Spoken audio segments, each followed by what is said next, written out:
بسم اللہ الرحمن الرحیم الحمدللہ والصلاة والسلام علی رسول اللہ وعلی آلہ واصحابہ اجمعین اما بعد۔ ناظرین کرام السلام علیکم ورحمۃ اللہ وبرکاتہ۔ اصحاب رسول اللہ صلی اللہ علیہ وسلم کے عنوان سے اپنے اس پروگرام کے ہمراہ ہم آپ کی خدمت میں حاضر ہیں، اور اس سے قبل گزشتہ ملاقات کے موقع پر تذکرہ چل رہا تھا رسول اللہ صلی اللہ علیہ وسلم کے انتہائی جلیل القدر صحابی حضرت زید ابن حارثہ رضی اللہ عنہ کے بارے میں، اور اس تعلق سے ہم نے یہ تذکرہ کیا تھا کہ مختلف مراحل سے گزرتے ہوئے، یعنی اپنے والدین سے جدائی کے بعد کے بچپن میں زید گم ہو گئے تھے، تو اس کے بعد مختلف مراحل سے گزرتے ہوئے نوبت یہاں تک پہنچی کہ مکہ شہر میں اب رسول اللہ صلی اللہ علیہ وسلم کی خدمت میں اور صحبت و معیت میں ایک غلام کی اور خادم کی حیثیت سے زید کی زندگی کے ایام بسر ہونے لگے، اور اسی دوران جب حج کا زمانہ آیا کہ وہ لوگ ہمیشہ سے ہی دین اسلام کے ظہور سے پہلے بھی وہ لوگ بیت اللہ کا حج کیا کرتے تھے، اور بیت اللہ کی عزت و احترام یہ تمام سلسلے ان کے ہاں بھی چلے آ رہے تھے، نسل در نسل ابراہیم علیہ السلام کے بعد سے، کہ وہ ابراہیم علیہ السلام جنہوں نے اللہ کے حکم سے اللہ کے اس گھر کی تعمیر کا فریضہ انجام دیا تھا۔ چنانچہ حج کا زمانہ آ پہنچا، اور مکہ کے قرب و جوار سے بھی، اور اسی طرح دور دراز کے علاقوں سے بھی بہت بڑی تعداد میں لوگ مکہ پہنچنے لگے۔ تو ایک روز زید بن حارثہ جب بیت اللہ کا طواف کر رہے تھے حج کے دوران، مناسک حج کی ادائیگی کے موقع پر،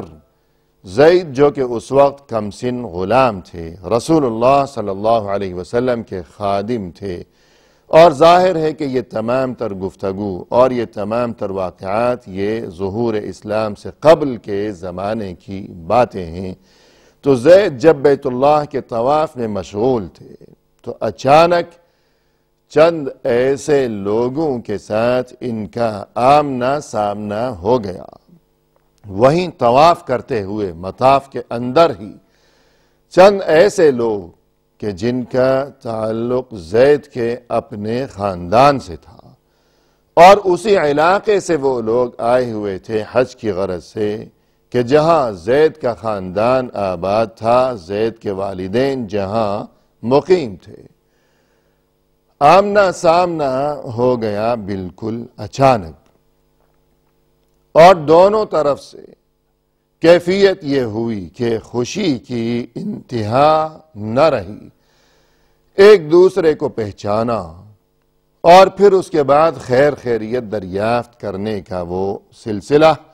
اور اسی طرح وہ گفتگو کہ کیا ہوا، کیسے گم ہو گئے اور کہاں جا پہنچے،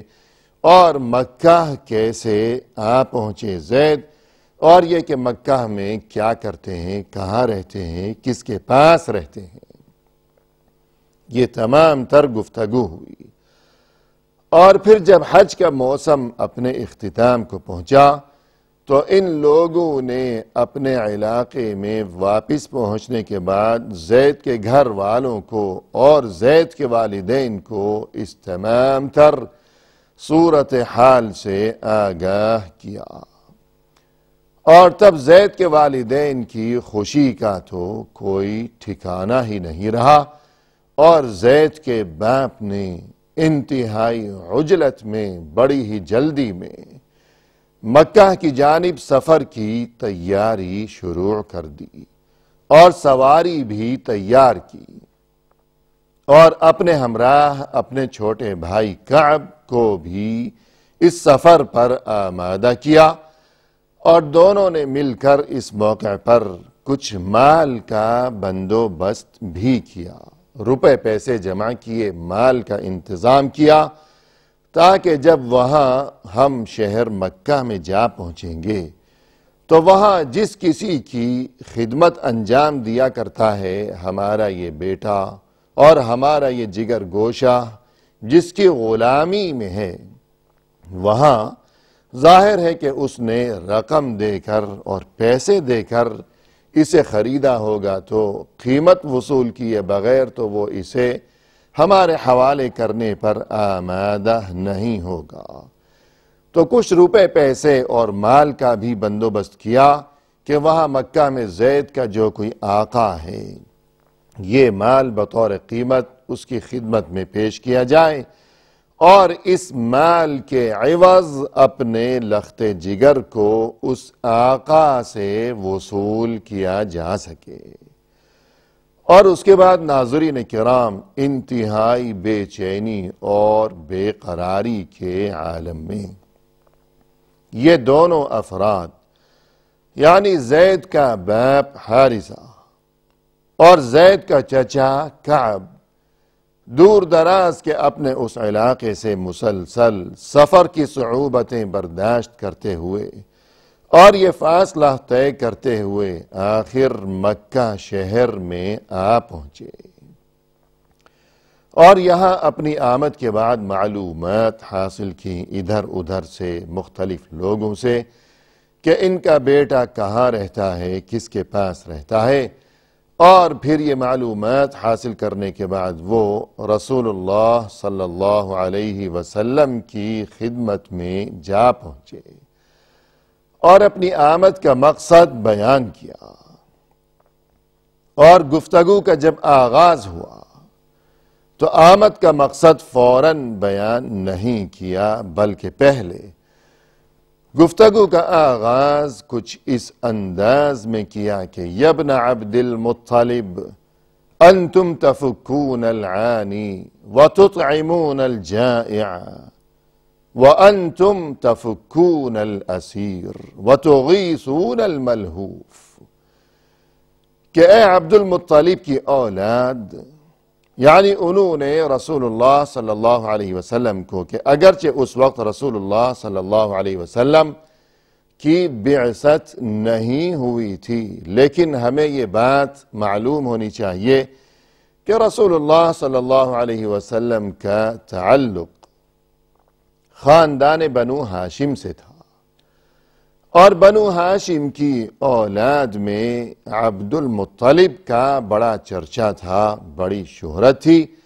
اور یہ کہ عبد المطلب رسول اللہ صلی اللہ علیہ وسلم کے دادا محترم تھے۔ تو یوں اس نسبت کی وجہ سے اور اس تعلق کی وجہ سے کہ اس تمام خاندان میں سب سے زیادہ شہرت تو عبد المطلب کی تھی کہ بہت ہی سخی قسم کے انسان تھے،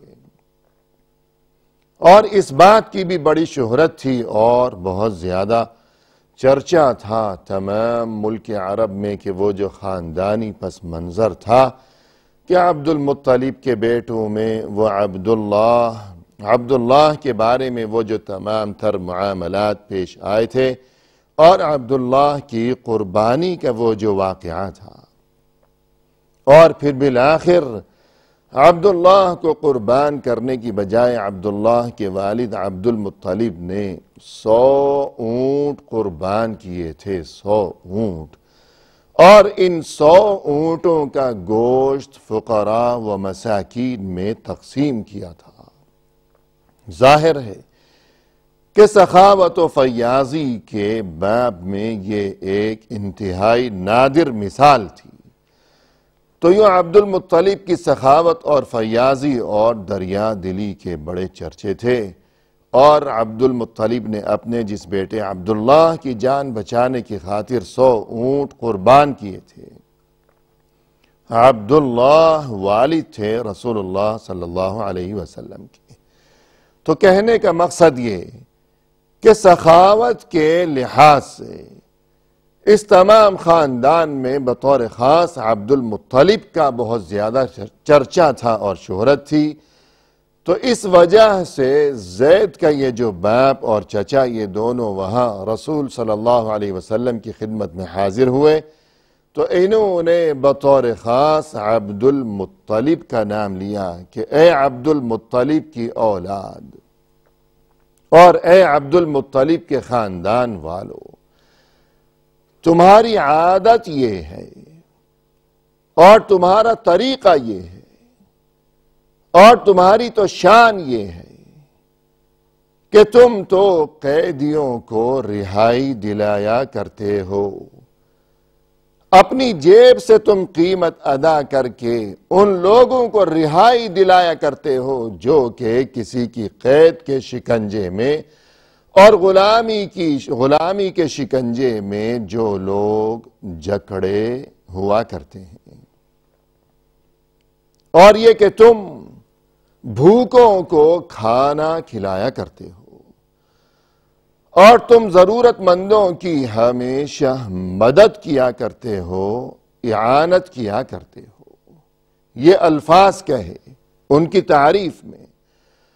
اور پھر ان تعریفی الفاظ میں بھی بطور خاص سب سے پہلے اس چیز کا تذکرہ کیا کہ تمہاری شان تو یہ ہے کہ انتم